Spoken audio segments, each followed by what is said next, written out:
Hello movie lovers, ఈ రోజు మనం కిష్కింధపురి మూవీని ఎక్స్ప్లెయిన్ చేసుకుందాం. మూవీ అయితే చాలా ట్విస్ట్లతో ఫుల్ ఇంట్రెస్టింగ్ గా ఉంటుంది. సో వీడియోని పక్కాగా ఎండింగ్ వరకు చూడండి. సువర్ణమాయ రేడియో స్టేషన్ కి వెళ్లిన మనుషులందరూ ఎందుకు చనిపోతున్నారు? ఆ ఊరిలోని దయ్యాలు ఎందుకని హీరోని టచ్ చేయలేకపోతున్నాయి? అసలు ఊరిలో ఉన్న దయ్యానికి రేడియో స్టేషన్ కి సంబంధం ఏంటి? ఈ దయ్యం ఎవరు? ఇవన్నీ తెలుసుకోవాలంటే keep watching this video. Let's get started. Movie 1989 Kishkindhapuri అనే ఊరిలో స్టార్ట్ అవుతుంది.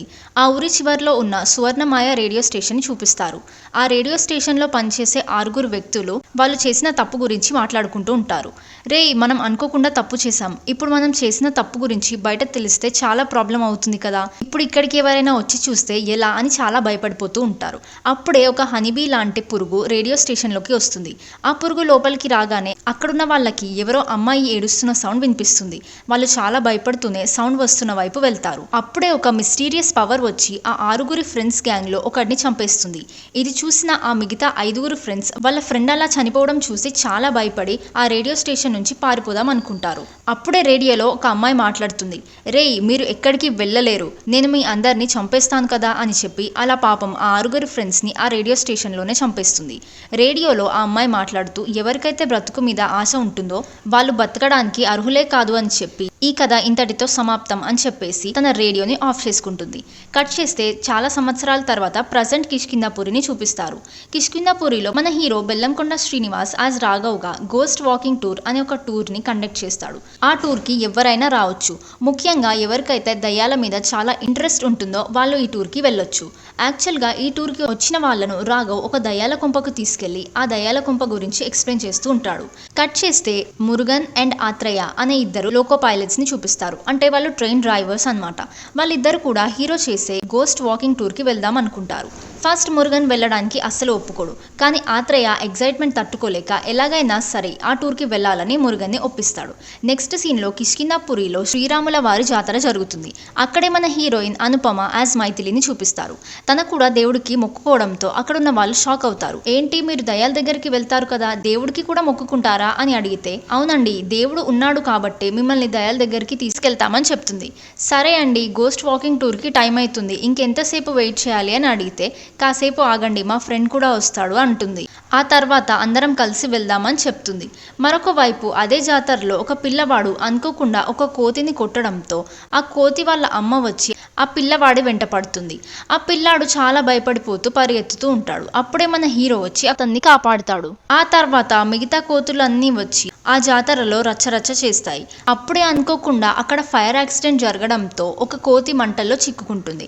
వెంటనే రాఘవ్ వెళ్ళి ఆ కోతి పిల్లని సేవ్ చేస్తాడు. అలా కోతి వాళ్ళ అమ్మ చాలా హ్యాపీగా ఫీల్ అవుతుంది. పాపం ఇంకా తన బేబీని తీసుకొని వెళ్ళిపోతుంది. అక్కడే ఉన్న పూజారి రాఘవ్ దగ్గరికి వచ్చి ఒక బ్రేస్లెట్ ని అతని చేతికి పెట్టి దీవిస్తాడు. ఆ తర్వాత రాఘవ్ గోస్ట్ వాకింగ్ టూర్ కి వచ్చిన వాళ్ళందరినీ తీసుకొని ఒక హాంటెడ్ హౌస్ కి వెళ్తాడు. వాళ్ళందరూ దయ్యం కనిపిస్తుందేమో అని చాలా క్యూరియస్ గా చూస్తూ ఉంటారు. రాఘవ్ వాళ్ళందరినీ కొంచెం భయపెడుతూ సునంద నిలయం లోపలికి తీసుకొని వెళ్తాడు. వాళ్ళ దగ్గర ఒక గోస్ట్ డిటెక్టర్ ఉంటుంది. ఈ డిటెక్టర్ లో లైట్ రాగానే ఆ ఇంట్లో దయ్యం ఉందని అర్థమవుతుంది. అప్పుడే వాళ్ళకి తెల్ల చీర కట్టుకొని ఒక దయ్యం కనిపిస్తుంది. కానీ రాఘవ్ ఆ దయ్యాన్ని వెళ్ళిపోమని చెప్పి టూర్ కి వచ్చిన వాళ్ళతో మాట్లాడుతూ నిజానికి ఈ ఇంట్లో ఎలాంటి దయ్యం లేదు, దయ్యం ఉన్నట్టుగా మీరందరూ ఇమాజిన్ చేసుకుంటారని చెప్పి ఆ ఇంట్లో గోస్ట్ ఉన్న సునంద గురించి చెప్తూ ఇంకా లోపలికి తీసుకొని వెళ్తాడు. లోపల ఒక మంచాన్ని రిమోట్ తో కంట్రోల్ చేసి ఆ మంచాన్ని పైకి లేపి వాళ్ళందరినీ భయపెడుతూ ఉంటాడు. అక్కడే ఉన్న విహారీకి కొంచెం విచిత్రంగా అనిపిస్తుంది. ఎందుకంటే అతను లాస్ట్ టైం కూడా ఇదే హాంటెడ్ హౌస్ కి వచ్చుంటాడు. లాస్ట్ టైం వచ్చినప్పుడు రాఘవ్ వేరే కథ చెప్పి ఉంటాడు, ఇప్పుడు వేరే కథ చెప్తున్నాడు. దాంతో విహారీకి అసలు ఏం అర్థం కాదు. అప్పుడే దయ్యం కనిపించడంతో విహారీ అక్కడి నుంచి బయటకి పారిపోతాడు. ఆ తర్వాత రాఘవ్ వాళ్ళందరిని తీసుకొని అక్కడి నుంచి వెళ్ళిపోతాడు. యాక్చువల్ గా రాఘవ్ ఇలా గోస్ట్ వాకింగ్ టూర్ అని చెప్పి ముందుగానే అన్ని రెడీ చేసుకుని వాళ్ళందరినీ కావాలనే భయపెడుతూ ఉంటాడు. ఎందుకంటే రియల్ లైఫ్ లో దయ్యాలు ఉండవు కదా, సో జనాలకి దయ్యాల మీద ఉన్న భయాన్ని పోగొట్టడానికి ఇలా చేస్తూ ఉంటాడు. ఇంకా మైథిలి విషయానికి వచ్చేస్తే తన రాఘవ్తోని కలిసి ఉంటుంది. సో నెక్స్ట్ డే మళ్ళీ గోస్ట్ వాకింగ్ టూర్ని కండక్ట్ చేస్తారు. ఈసారి మరొక పర్సన్ కూడా వచ్చి ఈ టూర్లో జాయిన్ అవుతాడు. యాక్చువల్గా అతని వైఫ్ 1 year బ్యాక్ చనిపోవడంతో ఒకవేళ నిజంగానే దయ్యాలు ఉంటే కనుక అతని వైఫ్ని పిలిపించి మాట్లాడుకుందాం అనుకుంటాడు. అందుకే ఈ టూర్లో జాయిన్ అవుతాడు. అతను చెప్పింది వినగానే రాఘవ్ అండ్ అక్కడ ఉన్న వాళ్ళందరూ షాక్ అవుతారు. వీడికి పిచ్చి బాగా ముదిరింది అని నవ్వుకుంటారు. ఆ తర్వాత వాళ్ళందరూ కలిసి ఒక హాంటెడ్ ప్లేస్ని సెలెక్ట్ చేసుకుంటారు. అదే చాలా భయంకరమైన సువర్ణమాయ రేడియో స్టేషన్. సో వాళ్ళు అనుకోకుండా రేడియో స్టేషన్ని సెలెక్ట్ చేసుకుంటారు. ఇంకా అందరూ కలిసి ఒక వ్యాన్లో సువర్ణమాయ రేడియో స్టేషన్కి స్టార్ట్ అవుతారు. వాళ్ళతో పాటే ఒక చిన్న పాప కూడా వెళ్తుంది. తన పేరు మోక్ష. ఆ చిన్న పాప రాఘవ్ వాళ్ళ పక్కింట్లో ఉంటుంది. వాళ్ళ పేరెంట్స్ ఇంట్లో లేకపోవడంతో రాఘవ్తో పాటు వచ్చేస్తుంది. రాఘవ్ వాళ్ళందరినీ రేడియో స్టేషన్ దగ్గరికి తీసుకెళ్ళి మళ్ళీ భయపెడదామని చూస్తాడు. చూడండి, ఈ రోజు నుంచి మీరు దయ్యం పేరు చెప్పగానే భయపడిపోతారు. ఎందుకంటే ఈరోజు నేను మీకు దయ్యాన్ని చూపిస్తా అని చెప్పి వెహికల్ని బయట పార్క్ చేసి డోర్ దగ్గరికి వెళ్తాడు. అక్కడ ఉన్న డోర్కి చాలా పూజలు చేసి ఆ డోర్ని క్లోజ్ చేసి ఉంచుతారు. అక్కడ ఉన్న లాక్ని ముట్టుకోగానే రైల్వే ట్రాక్ పైన ఉన్న ఒక ఆత్మ చాలా హ్యాపీగా ఫీల్ అవుతూ నవ్వుతుంది. ఇటువైపు రాఘవ్ పక్కనే ఉన్న ఒక త్రిశూలంతో అక్కడ ఉన్న లాక్ని పగలగొట్టి డోర్ని ఓపెన్ చేసి అందరినీ లోపలికి తీసుకొని వెళ్తాడు. ఇంకా టూర్కి వచ్చిన వాళ్ళందరూ ఇంట్లోకి వెళ్ళి ఇల్లు మొత్తం చూస్తూ ఉంటారు. అప్పుడే రాఘవ్ సువర్ణమాయ గురించి చెప్తూ, చూడండి మై డియర్ ఫ్రెండ్స్, సువర్ణమాయ అంటే వేరు కాదు, సువర్ణ మాయ అని 2 అమ్మాయిలు ఉండేవారు. వారిద్దరు ట్విన్స్ అని చెప్పి అక్కడున్న వాళ్ళందరినీ నమ్మిస్తూ ఉంటాడు. ఇంకా రాఘవ్ చెప్పేది అక్కడున్న విహారీ తప్ప అందరూ నమ్మేస్తారు. యాక్చువల్లీ రాఘవ్ ప్రతిసారి ఏదో ఒక కొత్త కథని చెప్పడంతో విహారీకి డౌట్స్ మీద డౌట్స్ వస్తూనే ఉంటాయి.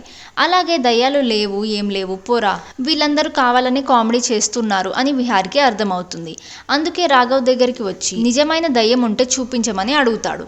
అప్పుడు మైథిలి, నిజమైన దయ్యం ఉంటే ఎందుకు కనిపిస్తుంది చెప్పండి, యాక్చువల్గా ఈ ఇంట్లో దయ్యం రేడియోలో ఉంటుందని చెప్తుంది. అవునా, అయితే రేడియోని ఆన్ చేయమని చెప్తారు. కానీ రాఘవ్కి రేడియోని ఎలా ఆన్ చేయాలో తెలీదు.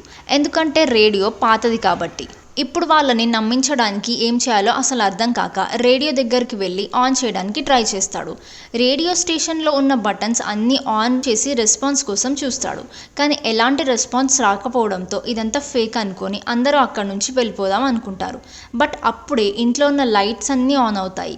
అలాగే రేడియోలో వాళ్ళకు ఒక అమ్మాయి వాయిస్ వినిపిస్తుంది. తను ఏమంటుందంటే, నేను చాలా కాలం తర్వాత విడుదలయ్యాను. నేను విడుదల కావడానికి దేవుడు కూడా నాకు హెల్ప్ చేశాడని చాలా హ్యాపీగా ఫీల్ అవుతున్నాను అని చెప్తూ నవ్వుతుంది. ఇదంతా చూస్తున్న వాళ్ళకి అసలు ఏం అర్థం కాదు. అసలు ఎవరు మాట్లాడుతున్నారు, ఎక్కడి నుంచి మాట్లాడుతున్నారు వాళ్ళకి అర్థం కాక చాలా భయపడిపోతారు. ఆ ఇంట్లో నుంచి బయటకి వెళ్ళిపోదాం అనుకుంటారు. బట్ అక్కడే ఉన్న ఆత్మ వస్తువులన్నీ పగలగొడుతూ వాళ్ళని భయపెడుతూ ఉంటుంది. హీరోకి కూడా అసలు ఏం జరుగుతుందో అర్థమే కాదు. వెంటనే మైథిలి అలాగే మిగతా వాళ్ళని బయటకి పంపించేసి అక్కడున్న ఒక డోర్ని ఓపెన్ చేద్దాం అనుకుంటాడు. బట్ బయటికి వెళ్ళిపోయిన మైథిలి గట్టిగా అరవడంతో పరిగెత్తుకుంటూ బయటకి వచ్చి చూస్తే బయట వాళ్ళు తీసుకెళ్లిన వ్యాన్ కాలిపోతుంది. అప్పుడే రేడియో స్టేషన్ డోర్స్ కూడా ఆటోమేటికల్లీ క్లోజ్ అయిపోతాయి. అలాగే ఈ దయ్యం వాళ్ళందరికీ వార్నింగ్ ఇస్తూ, మీరు నా రేడియో స్టేషన్కి వచ్చారు కాబట్టి మిమ్మల్ని పైకి పంపించే కార్యక్రమాన్ని స్టార్ట్ చేస్తాను.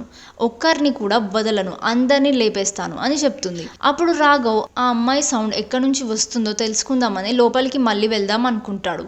కానీ మైథిలి ఈరోజు వద్దు, తర్వాత ఎప్పుడైనా చూద్దాం అంటుంది. ఇంకా అలా వాళ్ళ వెహికల్ కాలిపోవడంతో వాళ్ళకి ఏం చేయాలో అర్థం కాక పక్కనే ఉన్న ఊరికి వెళ్తారు. నెక్స్ట్ డే మార్నింగ్ టీ తాగుతూ నిన్న జరిగిన విషయాల గురించి మాట్లాడుకుంటూ ఉంటారు. మైథిలి అయితే చాలా భయపడిపోతుంది. అసలు నిన్న జరిగింది మనం క్రియేట్ చేసింది కాదు కదా అని మాట్లాడుకుంటూ ఉంటారు. అక్కడ నిజంగానే దయ్యం ఉంటే అని అంటుంది. కానీ రాఘవ్ మాత్రం అంత సీరియస్గా తీసుకోడు. నిజంగానే అక్కడ దయ్యం ఉంటే చాలా హ్యాపీ కదా, మనతో వచ్చిన వాళ్ళకి ఒక మంచి ఎక్స్పీరియన్స్ కలిగింది, అలాగే నిజమైన దయ్యం చూసే భాగ్యం కలిగించాము అని చెప్తాడు. వాళ్ళు అలా సువర్ణమాయ రేడియో స్టేషన్ గురించి మాట్లాడుకుంటూ ఉంటే అక్కడున్న పిల్లవాడు విని చాలా భయపడిపోతాడు. రాఘవ్ దగ్గరికి వచ్చి, మీరు సువర్ణమాయ రేడియో స్టేషన్కి ఎందుకు వెళ్ళారు? వెంటనే మీరు ఇంటికి వెళ్ళి పసుపు నీళ్ళతో స్నానం చేసి మీరు ఏ బట్టలైతే వేసుకొని వెళ్ళారో వాటిని పూర్తిగా కాల్చేసి దిష్టి తీసుకోమని చెప్తాడు. అప్పుడు రాఘవ్, ఇవన్నీ మాకెందుకు చెప్తున్నావు అని అడిగితే, అక్కడ దయ్యం ఉందని మా అమ్మ చెప్పింది, మీకు బతకాలని ఆశ ఉంటే నేను చెప్పింది చేయండి అని చెప్పేసి అక్కడి నుంచి వెళ్ళిపోతాడు. అయినా కూడా రాఘవ్ సీరియస్గా తీసుకోడు. ఏదో చిన్న పిల్లోడు కదా, వాళ్ళమ్మ వాడికి కథలు చెప్పుంటుందిలే అనుకుంటాడు. అవే కథలు మనతో చెప్తున్నాడు అంటాడు. ఒకవేళ నిజంగానే అక్కడ దయ్యం ఉంటే దాని పని అది చేసుకుంటుంది, మన పని మనం చేసుకుందామని చెప్పేస్తాడు. కట్ చేస్తే నెక్స్ట్ సీన్లో మురుగన్ అండ్ ఆత్రేయ ఆ ఇద్దరు లోకో పైలట్స్ ట్రైన్ని మూవ్ చేసుకుంటూ వెళ్తూ ఉంటారు. అప్పుడే వారికి రెడ్ సిగ్నల్ కనిపించడంతో అడవి మధ్యలో ఆగిపోతారు. అడవిలో రెడ్ సిగ్నల్ ఏంటి అని కొంచెం డౌట్గా ఫీల్ అవుతూ ఉంటారు. అప్పుడే వారి దగ్గర ఉన్న రేడియో ఆన్ అవుతుంది. రేడియో ఆన్ అవ్వగానే ఒక ముసలావిడ వచ్చి ఆకలవుతుంది, అన్నం పెట్టండి అని అడుగుతుంది. అది చూసి మురుగన్ చాలా భయపడి వెంటనే డోర్ క్లోజ్ చేసేస్తాడు. ఎందుకంటే వారి ఇంజన్ చాలా హైట్ మీద ఉంటుంది. అలాంటిది ఒక ముసలావిడ చేతులతో ఇంజన్ పైకి ఎలా వచ్చిందని చాలా భయపడిపోతూ ఉంటారు. సరిగ్గా అప్పుడే ముసలావిడ మాయమైపోతుంది. అలాగే మళ్ళీ ఆ లేడీ వాయిస్ రేడియోలో మాట్లాడుతూ వాళ్ళిద్దరిని చాలా భయపెట్టించి చంపేస్తుంది. నెక్స్ట్ డే రాఘవ్ వాళ్ళ పక్కింట్లో ఉండే ఆ పాప మోక్ష దగ్గర ఒక పర్స్ కనిపిస్తుంది. ఆ పర్స్ ఎక్కడ దొరికింది అని రాఘవ్ అడిగితే, నిన్న రేడియో స్టేషన్కి వెళ్ళాం కదా, అక్కడే నాకు దొరికింది అని చెప్తుంది. అప్పుడే రాఘవ్కి విహారీ కాల్ చేసి, నిన్న మనతో పాటు టూర్కి వచ్చిన మురుగన్ అండ్ ఆత్రేయ వాళ్ళిద్దరూ చనిపోయారు, వాళ్ళది న్యాచురల్ డెత్ లా అనిపించట్లేదు, ఖచ్చితంగా వాళ్ళని దయ్యమే చంపేసి ఉంటుంది అని చెప్తాడు. అది వినగానే రాఘవ్ చాలా షాక్ అయిపోతాడు. వెంటనే వాళ్ళిద్దరు చనిపోయిన ప్లేస్కి వెళ్ళి మొత్తం చెక్ చేస్తూ ఉంటాడు. అక్కడ క్రాస్ స్వస్తిక్ సింబల్ కనిపిస్తుంది. అంటే ఆ దయ్యం వాళ్ళిద్దరిని చంపేసి స్వస్తిక్ సింబల్ ఆకారంలో వాళ్ళ బాడీస్ని పెడుతుంది.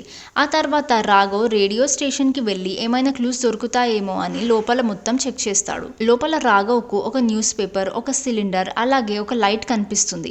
ఆ లైట్ తీసుకొని ఇల్లు మొత్తం చూస్తాడు.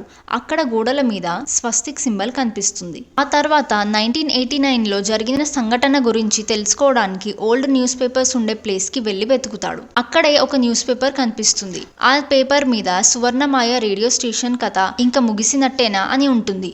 ఆ తర్వాత మళ్ళీ ఇంటికి వచ్చి జరిగింది మైథిలి వాళ్ళతో చెప్తాడు. చూడండి, మనతో పాటు వచ్చిన వాళ్ళు చనిపోయారు, అలాగే వాళ్ళని చంపిన వాడు స్వస్తిక్ సింబల్ లాగా క్రాస్ స్వస్తిక్ సింబల్ వేసి వాళ్ళని చంపేశాడు. ఈ క్రాస్ స్వస్తిక్ సింబల్ ని ద్వేషానికి గుర్తుగా వాడుతారు. అసలు చంపిన వాడికి ఎవరి మీద కోపం, వాడి మోటివ్ ఏంటి, మనతో వచ్చిన వాళ్ళను ఎందుకు చంపాడు అని ఆలోచిస్తూ ఉంటాడు. అప్పుడే అక్కడున్న రేడియో ఆన్ అయ్యి దయ్యం మాట్లాడుతూ, 11 మందిలో 2ని చంపేశాను, మిగతా 9 మందిని కూడా త్వరలో చంపబోతున్నాను, ప్రస్తుతానికి మీ గ్యాంగ్ లో ఉన్న వీరభద్రని చంపడానికి వెళ్తున్నాను అని చెప్పేస్తుంది. అది వినగానే రాఘవ్ ఎలా అయినా వీరభద్రాన్ని సేవ్ చేద్దాం అనుకుంటాడు. వెంటనే వీరభద్ర నెంబర్కి కాల్ చేసి సేఫ్గా ఉండమని చెప్పాలనుకుంటాడు.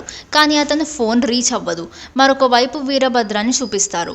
అతను ఒక బిల్డింగ్లో పనిచేసుకుంటూ ఉండగా పైనుండి ఏవో శబ్దాలు రావడంతో పైకెళ్ళి చూస్తాడు. పైన ఒక లేడీ శారీ కనిపిస్తుంది. ఆ శారీ దగ్గరికి వెళ్ళి చూస్తే అతని వైఫ్ అక్కడ కనిపిస్తుంది. తను దయ్యంగా మారి వీరభద్రాన్ని చంపేస్తుంది. పాపం వీరభద్రాన్ని సేవ్ చేయడానికి రాఘవ్ చాలా ఫాస్ట్గా వస్తాడు. కానీ ఇంతలోపే ఆ దయ్యం అతన్ని చంపేస్తుంది. యాక్చువల్గా వీరభద్రను చంపింది అతని వైఫ్ కాదు, ఆ రేడియోలో తిరుగుతున్న దయ్యమే. వీరభద్ర చనిపోగానే మళ్ళీ వాడి బాడీ కింద క్రాస్ స్వస్తిక్ సింబల్ కనిపిస్తుంది. అతను చనిపోవడం చూసి రాఘవ్ చాలా ఏడుస్తాడు. ఎందుకంటే గోస్ట్ వాకింగ్ టూర్ అని చెప్పి అతన్ని తీసుకొని వెళ్ళాడు కదా, పాపం ఇప్పుడు అతని కస్టమర్స్ చనిపోవడంతో చాలా ఏడుస్తాడు. అలాగే ఎలా అయినా ఈ చావులని ఆపేద్దాం అనుకుంటాడు. అప్పుడే రాఘవ్కి ఆ పిల్లవాడు చెప్పిన మాటలు మళ్ళీ గుర్తొస్తాయి. వెంటనే ఆ పిల్లవాడు ఉన్న ఊరికి వెళ్ళి ఆ సువర్ణమాయ రేడియో స్టేషన్ గురించి తెలుసుకుందామని ఆ పిల్లవాడి వాళ్ళ అమ్మర్ దగ్గరికి వెళ్ళి రేడియో స్టేషన్ గురించి అడుగుతాడు. తను స్ట్రైట్ గా ఒకటే క్వశ్చన్ అడుగుతుంది, రేడియో స్టేషన్లోకి ఎంతమంది వెళ్ళారు, అలాగే అందులో ఎంతమంది చనిపోయారు అని అడుగుతుంది. తను అలా అడగగానే రాఘవ్ ఒక్కసారిగా షాక్ అయిపోతాడు. అదేంటమ్మా, మా గ్యాంగ్లో ఉన్న వాళ్ళందరూ చనిపోయారని నీకెలా తెలుసు, అలాగే చావులకి రేడియో స్టేషన్కి అసలు సంబంధం ఏంటి అని అడుగుతాడు. అప్పుడు తను ఇలా చెప్తుంది, 35 years బ్యాక్ చదువుకున్న కొంతమంది వ్యక్తులు కిష్కింధాపురిలో రేడియో స్టేషన్ పెట్టి వేదవతి అనే అమ్మాయి వాయిస్ ని సెలెక్ట్ చేసి రేడియోలో అందరికీ వినిపించారు. అలాగే ఆ అమ్మాయి న్యూస్ చెప్తుంటే చాలా బాగుండేది. అలా కొన్ని రోజులు గడిచిన తర్వాత ఈ రేడియో స్టేషన్ ని స్టార్ట్ చేసిన ఆ 6 వ్యక్తులని ఎవరో దారుణంగా చంపేశారు. వాళ్ళ చావు అరుపులు అందరికీ రేడియోలో వినిపించాయి. అలాగే వాళ్ళు చనిపోయిన తర్వాత ఆ రేడియో స్టేషన్లో విచిత్రమైన అరుపులు వినిపించాయి. అందుకనే కొంతమంది స్వామీజీలు వచ్చి రేడియో స్టేషన్ని పూర్తిగా క్లోజ్ చేశారు. ఆ తర్వాత రేడియోలో మాకు ఎలాంటి అరుపులు వినిపించలేదు, అంతా ప్రశాంతంగా ఉంది. కానీ ఇన్ని సంవత్సరాల తర్వాత మళ్ళీ చావు వార్తలు విన్నాను అని చెప్తుంది. ఆ తర్వాత రాఘవ్ వేదవతి ఎలా చనిపోయిందో తెలుసుకుంటాడు. వేదవతి పేరుతో ఉన్న ఆర్టికల్ తీసుకొని తను 1989లో సూసైడ్ చేసుకొని చనిపోయిందని తెలుస్తుంది. యాక్చువల్గా సేమ్ ఇయర్ 1989లోనే ఆ రేడియో స్టేషన్ని పెట్టిన వాళ్ళు కూడా చనిపోతారు కాబట్టి అసలు ఆ రేడియో స్టేషన్లో ఏం జరిగిందో రాఘవ్కి అర్థం కాదు. ఇంకా ఇప్పుడు తన గ్యాంగ్లో ఉన్న అందరినీ ఎలాగైనా కాపాడుకుందాం అనుకుంటాడు. అందుకే ఆ రోజు తీసుకున్న వీడియోస్ని మళ్ళీ చూస్తూ ఏదైనా క్లూ దొరుకుతుందేమో అని వెతుకుతూ ఉంటాడు. అప్పుడే ఒక వింత ప్యాటర్న్ని గమనిస్తాడు. యాక్చువల్గా రేడియో స్టేషన్లో ఫస్ట్ వెళ్ళింది మురుగన్ అండ్ ఆత్రేయ. అందుకే ముందు ఆ ఇద్దరు లోకో పైలట్స్ని చంపేసింది. ఆ తర్వాత వీరభద్ర వెళ్ళాడు కాబట్టి అతన్ని కూడా చంపేసింది. వాళ్ళ తర్వాత ఇంట్లోకి వెళ్ళింది విహారీ అని తెలుసుకుంటాడు. ఎలాగైనా విహారీని అండ్ మిగతా వాళ్ళని కాపాడుకుందాం అనుకుంటాడు. వెంటనే మైథిలిని బయటికి పంపించి టూర్కి ఎవరెవరు వచ్చారో వాళ్ళందరినీ తీసుకొని రమ్మని చెప్తాడు. ఆ తర్వాత వీడియోని బాగా చెక్ చేస్తాడు. ఎందుకంటే ముందు చూసిన వీడియోలో ఒక చిన్న పాప మోక్ష కనిపించింది. వెంటనే ఆ వీడియోని జూమ్ చేసి చూస్తే విహారీ కన్నా ముందే ఆ పాప లోపలికి అడుగు పెడుతుంది. మోక్ష విహారీ కంటే ముందే రేడియో స్టేషన్లో వెళ్ళింది కాబట్టి వెంటనే మోక్షని కాపాడుకుందామని తన ఇంటికి వెళ్తాడు. ఇటువైపు నిజంగానే మోక్షని ఆ దయ్యం భయపెడుతూ ఉంటుంది. రాఘవ్ వచ్చి చూసేసరికి మోక్ష గాల్లో తేలుతూ ఉంటుంది. సో ఎలాగైనా మోక్షని సేవ్ చేయడానికి ఒక పెద్ద స్టంట్ వేసి డోర్ని పగలగొట్టి మోక్షని కాపాడుతాడు. అలాగే నిన్ను చంపటానికి వచ్చిన వ్యక్తి మొహం చూసావా అని అడిగితే అవును చూశాను అని తను చెప్తుంది. అవును అతను ఎలా ఉంటాడు అని అడిగితే మోక్ష చెప్తుంది. తను చెప్పింది వినగానే రాఘవ్ చాలా షాక్ అవుతాడు. వెంటనే మైథిలికి కాల్ చేసి వాళ్ళందరినీ తీసుకొని రేడియో స్టేషన్కి రమ్మని చెప్తాడు. ఏంటి రాఘవ్ మళ్ళీ రేడియో స్టేషన్కి ఎందుకు? ఈసారి అందరం కలిసి చనిపోవడానికా ఏంటి అని అంటే అలా ఏం కాదు, నువ్వు వాళ్ళందరినీ తీసుకొని రమ్మని రాఘవ్ చెప్తాడు. రాఘవ్ చెప్పినట్లే అందరినీ తీసుకొని రేడియో స్టేషన్కి వస్తుంది.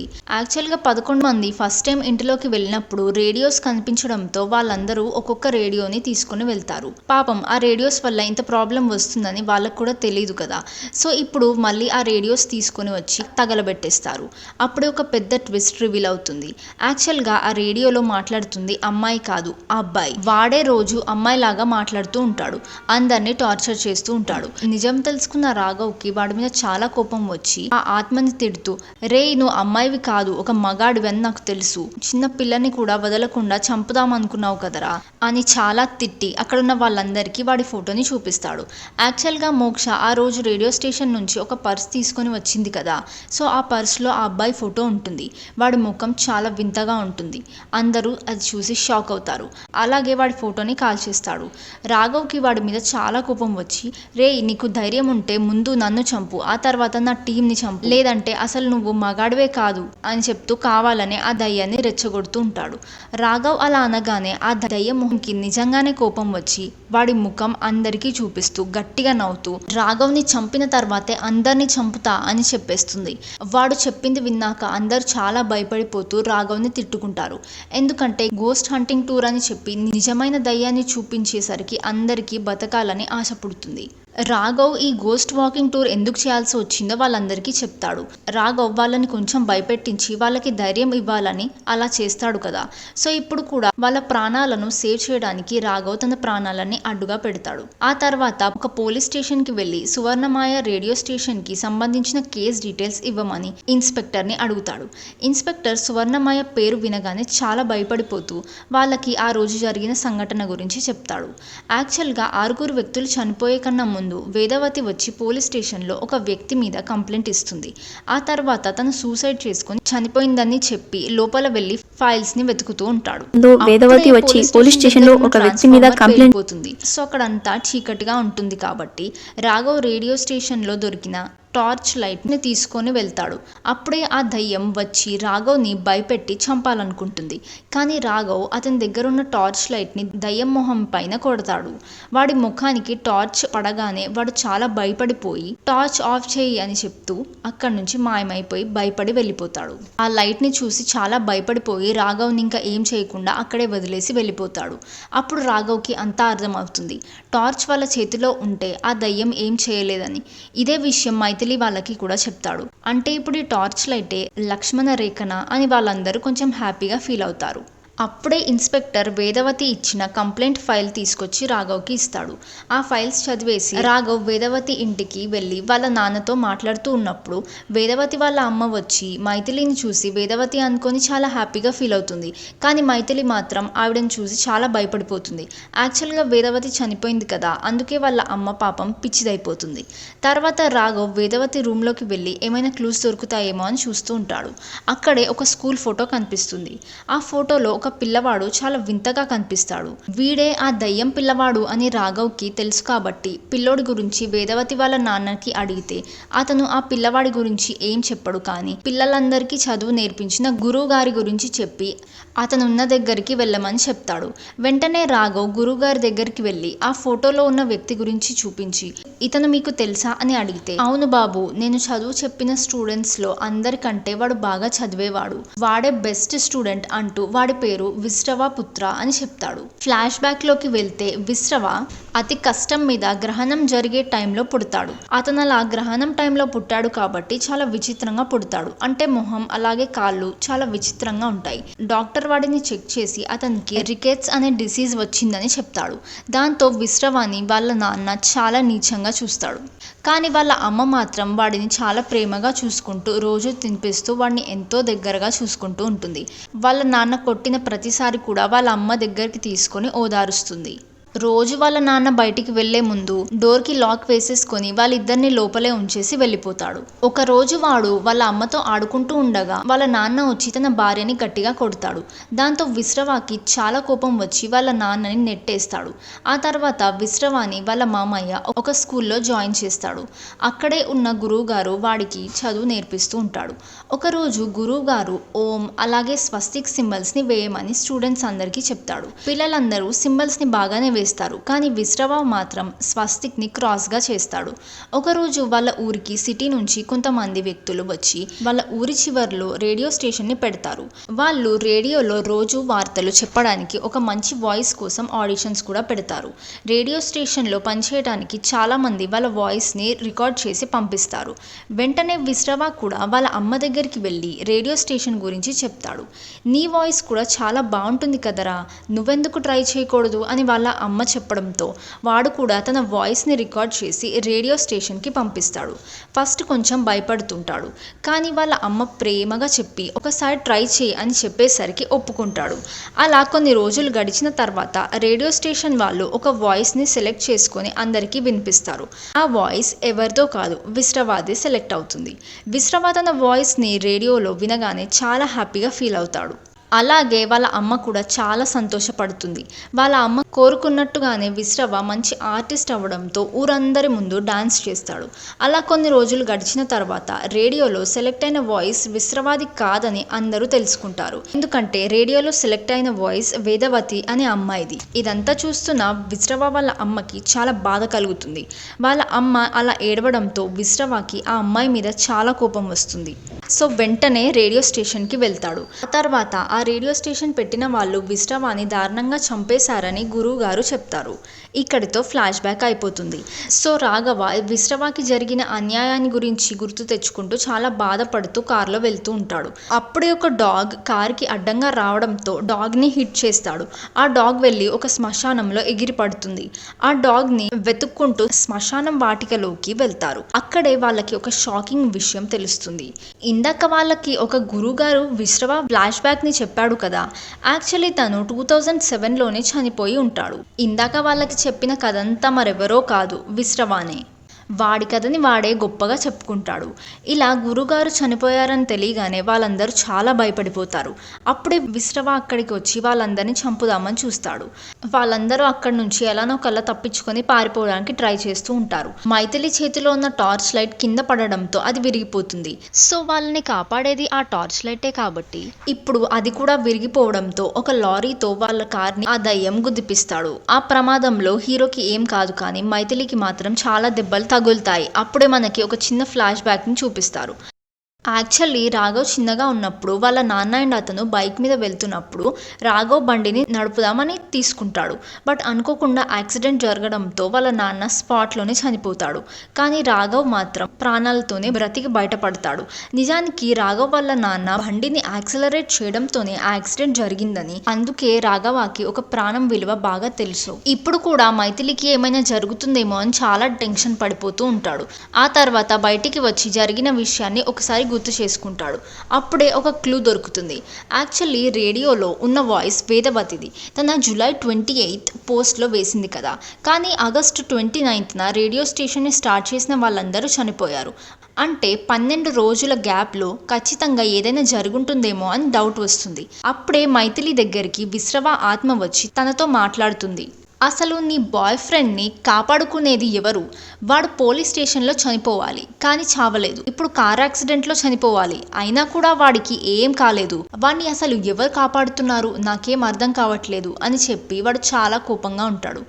ఇటువైపు రాఘవ్కి ఈ దయ్యం గురించి క్లారిటీ ఉండదు. అసలు వాడి కథని వాడే మనకి ఎందుకు చెప్పుకున్నాడు? అలాగే శ్మశానంలో కనిపించాల్సిన అవసరం ఏముంది? వాడు అనుకుంటే ఎలాగైనా చంపొచ్చు కదా, కానీ ప్రతిసారి ఎందుకు భయపెడుతున్నాడు అని ఆలోచిస్తాడు. అప్పుడే ఒక విషయం అర్థమవుతుంది. వాడు మైథిలి బాడీలోకి రావడానికి ఇదంతా చేశాడు అని తెలుసుకుంటాడు. ఎందుకంటే మైథిలి ముందు వాడి స్టోరీకి కనెక్ట్ అవుతుంది. అలాగే శ్మశానంలో వాడు కనిపించగానే మైథిలి చాలా భయపడిపోతుంది. సో ఎవరైతే వాడి కథకి కనెక్ట్ అవుతారో, అలా భయపడిపోతారో, వాళ్ళ బాడీలోకి విశ్రవ ఆత్మ ఈజీగా ప్రవేశిస్తుంది. అతన్ని చూసి మైథిలి బాగా భయపడిపోతుంది కాబట్టి వాడు ఈజీగా మైథిలి బాడీలోకి వచ్చేస్తాడు. నిజం తెలుసుకున్న రాఘవ్ మైథిలిని అడ్మిట్ చేసిన హాస్పిటల్ రూమ్లోకి వెళ్ళి మైథిలిని చూస్తే తన దయ్యంలాగా మారిపోయి ఒక గోడ మీద కూర్చొని ఉంటుంది. మైథిలిని చూసి రాఘవ్ చాలా షాక్ అయిపోయి తనతో మాట్లాడడానికి ట్రై చేస్తాడు. కానీ మైథిలి బాడీలో ఉన్న విశ్రవ ఆత్మ రాఘవ్ పై అటాక్ చేస్తుంది. వెంటనే రాఘవ్ ఒక మత్తు ఇంజెక్షన్ ఇచ్చి తనని పడుకోబెడతాడు. మళ్ళీ ఆ ఆత్మ తనలో ప్రవేశించే ఛాన్సే లేదు. ఎందుకంటే ఆ మత్తు 8 hours వరకు తనని అన్కాన్షియస్గా ఉంచుతుంది. సో ఈలోపు రాఘవ్ ఎలా అయినా పరిష్కారంని కనుక్కుందాం అనుకుంటాడు. అప్పుడే హాస్పిటల్లో ఆక్సిజన్ సిలిండర్ కనిపిస్తుంది. అది చూడగానే రాఘవ్కి రేడియో స్టేషన్లో చూసిన సేమ్ ఆక్సిజన్ సిలిండర్ లాగా అనిపిస్తుంది. సో వెంటనే గ్యాస్ సప్లై చేస్తున్న సురేందర్ అనే వ్యక్తిని కలిసి అతన్ని చాలా కొట్టి రేడియో స్టేషన్లో ఉన్న సిలిండర్ని చూపిస్తూ, నువ్వు ఇది రేడియో స్టేషన్కి పంపించావా అని అడిగితే, అవును సార్ నేను పంపించాను అని చెప్పి మళ్ళీ ఆ విశ్రవ ఫ్లాష్ బ్యాక్ని చెప్తాడు. యాక్చువల్లీ ఆ రేడియో స్టేషన్ స్టార్ట్ చేసింది సురేందర్ వాళ్ళ అన్నయ్య వాలి. వాలి చిన్నప్పటి నుంచి వేదవతిని లవ్ చేస్తూ ఉంటాడు. తన కూడా అతన్ని లవ్ చేస్తూ ఉంటుంది. అందుకే ఇద్దరు కలిసి పెళ్లి చేసుకుందామని కూడా అనుకుంటారు. కానీ మధ్యలో ఈ విశ్రవ రావడంతో మొత్తం సీన్ మారిపోతుంది. నిజానికి ఆ రోజు సెలెక్ట్ అయింది విశ్రవ వాయిస్ కాదు, వేదవతి వాయిస్. అదే వాయిస్ పోస్టర్లో వేస్తారు. అన్ని పోస్టర్స్లో వేదవతి ఫోటో చూడగానే విశ్రవకి చాలా కోపం వచ్చి వెంటనే రేడియో స్టేషన్కి వెళ్ళి వేదవతిని చాలా కొడుతూ తన ఒంటి మీద ఉన్న శారీని తీసేసి తను కట్టుకుంటాడు. అమ్మాయిలాగా శారీ కట్టుకుని పూలు కూడా పెట్టుకుంటాడు. అలాగే తన ఒంటి మీద ఉన్న బట్టలను తీసేసి వెంటనే వేదవతిని నగ్నంగా బయటికి పంపిస్తాడు. ఆమె అలా వితౌట్ శారీ వెళ్లడంతో ఊర్లో ఉన్న వాళ్ళందరూ తనని చూసి చాలా తప్పుగా మాట్లాడుకుంటూ ఉంటారు. దాంతో ఆమె ఇంటిలోకి వెళ్ళి ఉరి వేసుకొని చనిపోతుంది. ఇటువైపు విశ్రవ వాలి దగ్గరికి వచ్చి నిలబడతాడు. వేదవతి శారీ పూలు పెట్టుకోవడంతో తనని ఏదో చేశాడని వాళ్ళకి డౌట్ వచ్చి విశ్రవాన్ని కొడతాడు. వాడు కూడా అక్కడ ఉన్న వాళ్ళందరినీ కొడతాడు. ఈ రోజు నుంచి రేడియోలో నా వాయిస్ మాత్రమే వినిపించాలి, ఇది మా అమ్మ కోరిక, అందుకే మళ్ళీ నా వాయిసే రికార్డ్ చేయమని అడుగుతూ ఉంటాడు. కానీ వాళ్ళు అస్సలు ఒప్పుకోరు. మా రేడియో స్టేషన్కి వచ్చి మాకే వార్నింగ్ ఇస్తావా అని విశ్రవాన్ని బాగా కొట్టి కట్టేస్తారు. వారికి వేదవతి చనిపోయింది అనే విషయం తెలియగానే చాలా ఏడుస్తారు. వెంటనే వాళ్ళ తమ్ముడి దగ్గర ఉన్న ఒక డిఫరెంట్ గ్యాస్ సిలిండర్ తీసుకొచ్చి విశ్రవ దగ్గర పెడతారు. ఆ గ్యాస్ విశ్రవాన్ని అస్సలు నిద్రపోనివ్వదు. అలాగే వాడి కళ్ళ ముందే ఒక టార్చ్ లైట్ని పెట్టి ఆ రూమ్లో గ్యాస్ రిలీజ్ చేసి బయటకి వెళ్ళిపోతారు. అలా రోజుకి 2-3 గ్యాస్ సిలిండర్లు తీసుకొచ్చి రూమ్లో పడేస్తూ ఉంటారు. అలా 12 రోజులు విశ్రవాన్ని దారుణంగా టార్చర్ చేస్తారు. సో ఇలా ఇంత టార్చర్ అండ్ నరకంని అనుభవించిన తర్వాత విశ్రవ చనిపోతాడు. ఆ తర్వాత వాళ్ళందరూ కలిసి విశ్రవాన్ని కిష్కింధాపురి రైల్వే ట్రాక్ దగ్గర పడేస్తారు. వాడిని పాతిపెట్టిన రోజే విశ్రవ దయ్యంగా మారి వాళ్ళందరినీ చంపేస్తాడు. నిజం తెలుసుకున్న రాఘవ్ ఇదంతా వాడు వాళ్ళ అమ్మ కోసం చేశాడా అని అడిగితే వెళ్తే అప్పుడు సురేందర్ ఒక షాకింగ్ ట్విస్ట్ ని రివీల్ చేస్తాడు. నిజానికి విశ్రవ ఒక మెంటల్ పేషెంట్. వాడు పుట్టగానే వాళ్ళ అమ్మ చనిపోయింది. వాళ్ళ అమ్మ చనిపోయిన తర్వాత ఒంటరిగానే పెరిగాడు. వాళ్ళ నాన్న కూడా సరిగ్గా చూసుకోపోవడంతో చాలా బాధపడ్డాడు. ఒక రోజు వాళ్ళ అమ్మ వస్తువులని తీసుకుంటున్నప్పుడు అందులో వాళ్ళ అమ్మ యూజ్ చేసిన ఒక అద్దం కనిపిస్తుంది. ఆ అద్దంలో వాళ్ళ అమ్మ కనిపించినట్లు అనిపించడంతో రోజు నిజంగానే వాళ్ళ అమ్మ పక్కనే ఉన్నట్లు ఊహించుకుంటూ ఉంటాడు. అలాగే తనతో ఆడుకుంటున్నట్టు, తన అన్నం తినిపిస్తున్నట్టు అన్నీ కూడా వాడే ఇమాజిన్ చేసుకుంటూ ఉంటాడు. కానీ నిజానికి వాళ్ళమ్మ అసలు ఉండదు. ఒకరోజు వాళ్ళ నాన్నకి విశ్రవ మీద చాలా కోపం వస్తుంది. ఎందుకంటే ప్రతిరోజు అదే అద్దంతో ఉంటాడు. దాంతో వాళ్ళ నాన్నకి అసలు ఏం చేయాలో అర్థం కాక ఆ అద్దాన్ని కింద పడేస్తాడు. సో అద్దాన్ని వాళ్ళ అమ్మలా భావిస్తున్నాడు కాబట్టి వాళ్ళ అమ్మని కొట్టినట్టు ఫీల్ అయ్యి విశ్రవకి వాళ్ళ నాన్న మీద చాలా కోపం వచ్చి వాళ్ళ నాన్నని వెనుకకు నెట్టేసి వాళ్ళ నాన్ననే దారుణంగా చంపేస్తాడు. విశ్రవ స్టోరీ అంతా విన్నాక రాఘవ్ చాలా షాక్ అవుతాడు. దీనికి పరిష్కారం లేదా అని సురేందర్ని అడిగితే సురేందర్ ఒక పరిష్కారాన్ని చూపిస్తాడు. రేడియో స్టేషన్ ని ఒక స్వామీజీ వాళ్ళు క్లోజ్ చేసి ఉంటారు కదా, మళ్ళీ ఆయన దగ్గరికి వెళ్తే ఏమైనా పరిష్కారం దొరకొచ్చు అని అతని ప్లేస్ దగ్గరికి తీసుకుని వెళ్తాడు. కానీ అక్కడికి వెళ్ళి చూసేసరికి అక్కడ స్వామీజీ ఉండడు. అతను చాలా కాలం క్రితమే చనిపోయాడు అని తెలుస్తుంది. ఇప్పుడు అక్కడ అతని శిష్యుడు ఉంటాడు రక్షించడానికి. ఇతనికి కూడా దయ్యాలని విడిపించే శక్తి ఉంటుంది. రాఘవ్ రాగానే అతని దగ్గరికి వెళ్ళి రాఘవ్ చేతిలో చేతి పెట్టి ఒక రుద్రాక్ష ద్వారా జరిగిందంతా తెలుసుకొని ఒక షాకింగ్ విషయం చెప్తాడు. యాక్చువల్ గా విశ్రవ అతని పగని ముందే తీర్చేసుకున్నాడు కదా, సో వాడు ఈ ప్రపంచాన్ని వదిలేసి వెళ్ళిపోవాలి. కానీ వాడు రేడియో స్టేషన్ లో ఎందుకు తిరిగి వచ్చాడు? ఎందుకంటే యాక్చువల్గా వాడి అమ్మ అంటే ఆ అద్దం ఆ రోజు స్వామీజీ మంత్రం వేసి రేడియో స్టేషన్ని క్లోజ్ చేసిన తర్వాత వాడి ఆత్మ బయటే ఉంటుంది. వాళ్ళ అమ్మ ఏమో లోపల ఉంటుంది. ఎందుకంటే అద్దం వాళ్ళ అమ్మను చూసుకుంటూ ఉన్నాడు కదా, సో అద్దం ఏమో లోపల ఉంటుంది, వీడేమో బయట ఉంటాడు. సో వాడు అలా వాళ్ళ అమ్మని పాపం చూసుకోలేకపోతాడు. వాడికి చాలా కోపం వస్తుంది. అయినా కూడా కరెక్ట్ టైం కోసం వెయిట్ చేస్తూ ఉంటాడు. ఎప్పుడైతే రాఘవ్ అండ్ అతని టీం రేడియో స్టేషన్ కి వచ్చారో అప్పుడు విశ్రవ ఆత్మ కూడా వాళ్ళతో పాటే లోపలికి వచ్చింది. మైథిలి వాడి అద్దాన్ని చూస్తుంది. కానీ ఆ అద్దం చాలా ఓల్డ్ది కాబట్టి లోపల నుంచి ఏవో పురుగులు బయటికి వస్తాయి. దాంతో మైథిలి చాలా భయపడిపోయి ఆ అద్దాన్ని కింద పడేస్తుంది. అలాగే అక్కడ ఉన్న వాళ్ళందరూ కూడా ఆ అద్దాన్ని తొక్కేసి దాన్ని పగలగొట్టేస్తారు. అప్పుడే విశ్రవ ఆత్మకి అద్దం పగిలిపోయిందని తెలుస్తుంది. అంటే వాళ్ళందరూ కలిసి ఇప్పుడు వాళ్ళ అమ్మని చంపేసినట్టు. అందుకే వాళ్ళ అమ్మని చంపేసిన వాళ్ళందరినీ కూడా మళ్ళీ చంపేద్దామని ప్లాన్ వేస్తాడు. అందుకే ఎక్కడికి పోకుండా ఇక్కడే ఉంటాడు. కానీ వాడు ముందు రాఘవ్ని చంపిన తర్వాత మిగతా వాళ్ళని చంపుతా అని చెప్పాడు కదా, కానీ రాఘవ్ అసలు చనిపోడు. ప్రతిసారి బయటపడుతూనే ఉంటాడు. సో ఇదంతా స్టోరీ. ఇప్పుడు జరిగిందంతా కూడా స్వామీజీ రాఘవ్కి చెప్తాడు. సరే స్వామీజీ, ఇప్పుడు వాడిని ఆపాలంటే ఏం చేయాలి అని అడిగితే స్వామీజీ ఒక పరిష్కారాన్ని చెప్తాడు. వాడికి సంబంధించిన 3 శక్తులు ఇంకా ఈ లోకంలోనే ఉన్నాయి. వాటిని నువ్వు సంపాదించి నా దగ్గరికి తీసుకొని వస్తే నేను వాడిని బంధిస్తాను. ఆ శక్తులు డిజైర్ కావచ్చు, థాట్ కావచ్చు, యాక్షన్ కావచ్చు. అలాంటి 3 పవర్ఫుల్ శక్తులు వాడి లైఫ్లో ఎక్కడో ఒక దగ్గర ఉండే ఉంటాయి. అవి వస్తువుల రూపంలో బయట ఉండొచ్చు. అవేంటో తెలుసుకొని నా దగ్గరికి తీసుకొని రండి. ఆ తర్వాత నేను వాడిని బంధిస్తాను అని చెప్పి పంపిస్తాడు. తర్వాత స్వామీజీ దయ్యంలా ఉన్న మైథిలి దగ్గరికి వెళ్ళి తనని కట్టేస్తాడు. ఎందుకంటే మైథిలి లోపల విశ్రవ ఆత్మ ఉంటుంది కాబట్టి. తను చాలా గట్టిగా అరుస్తూ అక్కడున్న వాళ్ళందరినీ చంపేద్దాం అనుకుంటుంది. కానీ తన కట్లు విడిపించుకోలేకపోతుంది. మరొక వైపు రాఘవ ఆ వస్తువులను వెతకడానికి స్టార్ట్ అవుతాడు. రాఘవ ఆ వస్తువులను వెతికి పట్టుకుందామని రెడీగా ఉంటాడు. కానీ వాడి 3 వస్తువులు ఏంటో తెలియదు కాబట్టి ఫస్ట్ వాడి బాడీ పాతి పెట్టిన ప్లేస్కి వెళ్ళి ఏమైనా దొరుకుతుందేమో అని వెతుకుతాడు. కానీ అక్కడ ఏమీ కనిపించదు. మళ్ళీ రాఘవాన్ని ఆపడానికి విశ్రవ ఆత్మ చాలా ప్రయత్నిస్తుంది. కానీ రాఘవ్ మాత్రం వాడు వేసిన ట్రాప్లో పడడు.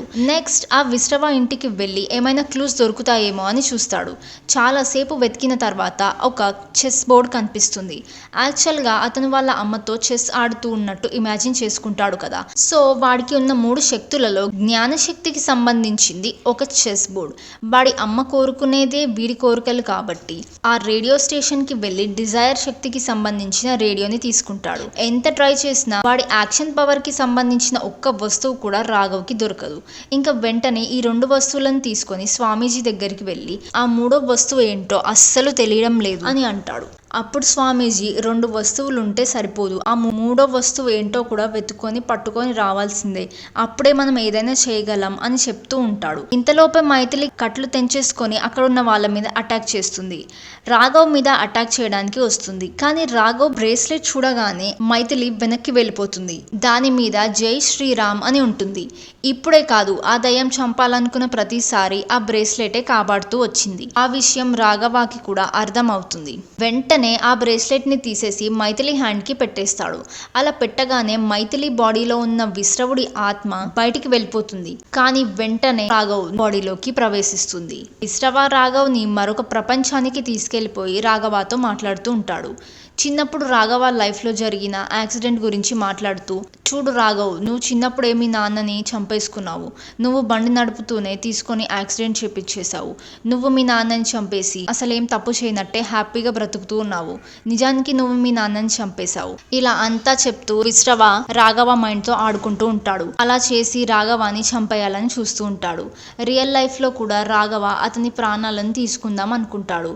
ఇదంతా చూస్తున్న మైథిలి రాఘవకి హెల్ప్ చేద్దాం అనుకొని రాఘవతో, నా మాటలు జాగ్రత్తగా విను, వాడు నీతో కావాలనే ఆట పట్టిస్తూ నీ మైండ్ ని డైవర్ట్ చేసి కంట్రోల్ చేద్దాం అనుకుంటున్నాడు. కావాలనే నిన్ను నువ్వే పొడుచుకొని చనిపోయేలా చేద్దాం అనుకుంటున్నాడు. సో నువ్వు నీ మైండ్ లో ఉన్న వాడిని ఓడించు, అప్పుడే మనం వాడిని చంపగలము అని చెప్తుంది. మైథిలి చెప్పింది విని రాఘవ విశ్రవతో ఫైటింగ్ చేస్తాడు. అలా చాలాసేపు ఫైటింగ్ చేసిన తర్వాత రాఘవ విశ్రవ చేతికున్న తాయెత్తుని బయటికి తీసేస్తాడు. దాంతో వాడు వెళ్ళిపోతాడు. అంటే యాక్షన్ పవర్ కి సంబంధించిన వస్తువు ఈ తాయెత్తుయే అని రాఘవ్కి అర్థమవుతుంది. ఇంకా రాఘవ్ ప్రజెంట్ కి వచ్చేసి మైథిలిని ఆ తాయెత్తుని తెమ్మని పంపిస్తాడు. తన వెంటనే వెళ్ళి తీసుకొచ్చి ఆ స్వామీజీకి ఇస్తుంది. ఇక అక్కడున్న స్వామీజీలందరూ కలిసి రాఘవాని బంధించి పూజలు చేయడం స్టార్ట్ చేస్తారు. ఎందుకంటే ఇప్పుడు విశ్రవ ఆత్మ రాఘవ్ బాడీలో ఉంది కాబట్టి. సో వాడి వస్తువులన్నీ యూజ్ చేసిన వాడి ఆత్మని బంధిస్తారు. వాడి ఆత్మ ఫైనలీ బందీ అయిపోగానే అందరూ చాలా హ్యాపీగా ఫీల్ అవుతారు. నెక్స్ట్ సీన్లో రాఘవ అండ్ మైథిలి ట్రిప్లో బీచ్ పక్కన నడుచుకుంటూ వెళ్తూ ఉంటారు. కానీ అప్పుడే రాఘవకి ఒక డౌట్ వస్తుంది. యాక్చువల్గా ఎవరికి కనిపించని వాళ్ళ అమ్మ వాడికి మాత్రమే ఎందుకు కనిపిస్తుంది? అలాగే ఇన్నోసెంట్గా ఉన్న వాడు సడన్గా రాక్షసుడు లాగా ఎందుకు మారిపోయాడు? జరిగినవన్నీ చూస్తూ ఉంటే ఆ రాక్షసుడి గుణం వాళ్ళ అమ్మ అద్దం నుంచి వచ్చి ఉంటుందేమో అని మైథిలికి చెప్తాడు. అప్పుడు పాస్ట్ని చూపిస్తారు. నిజంగా విశ్రవ వెనకాల వాళ్ళ అమ్మ నిలబడి ఉంటుంది. వాడు వాళ్ళ అమ్మని అద్దంలో చూసుకుంటాడు. ఇక్కడితో ఈ మూవీ ఎండ్ అవుతుంది. ఈ వీడియో మీకు నచ్చినట్టయితే లైక్ అండ్ షేర్ చేసి, ఇంకా మీరు ఏ మూవీస్ ఆర్ వెబ్ సిరీస్ వినాలనుకుంటున్నారో కామెంట్ చేయండి. ఇలాంటి మరిన్ని వీడియోస్ కోసం మన ఛానల్ని సబ్స్క్రైబ్ చేయడం మర్చిపోకండి. Thanks for watching. See you all in the next video. Bye.